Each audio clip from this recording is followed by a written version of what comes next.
role, me being involved in the local food movement and many of my colleagues the same thing, is to establish alternatives to the status quo. That message, the more it happens, the more it gets repeated, the closer we're going to get to defining our own local food culture. And this is something that can happen anywhere. It's just the ideology or the philosophy behind it is connect with people in your area and see what emerges from that study, from that engagement. Personally, I do not think that we can globalize our actions. I think it has to start, wherever we are. In our actions, I think we become more localized. In our consciousness, we become more globalized.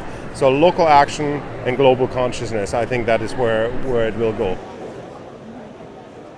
It's always a challenge being a pioneer, whether it's green products or discovering a new part of the country.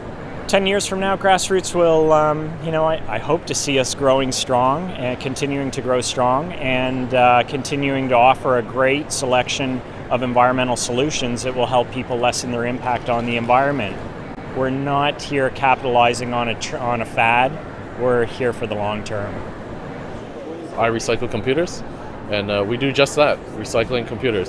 The goal is zero landfill, right? Waste diversion is huge. Continuing education.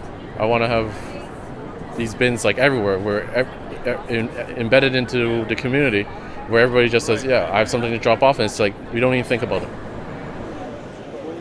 I think the real future in building is looking at existing stock of housing and renovating those well. And I mean, we just finished a renovation that was almost $250,000, a full house gut, and it's so much a better home, a healthier home now. I think that's the future, and I'd like to continue doing that. I believe that within 5 years we're going to see energy represented as a second price of every house in the market through market mechanisms. So whether they're preferential treatment from insurers or lenders or just consumer demand asking good questions of the real estate community about energy efficiency, I think the performance of a house is going to emerge as a factor in a purchasing decision.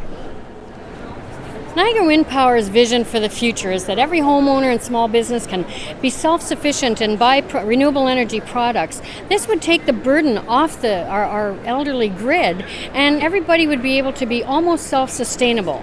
We wouldn't have to worry about power blackouts and brownouts. We'd be able to run our businesses and our homes without the fear of sitting in the dark, and we'd be able to lower our consumption, and in the end it would help save our planet.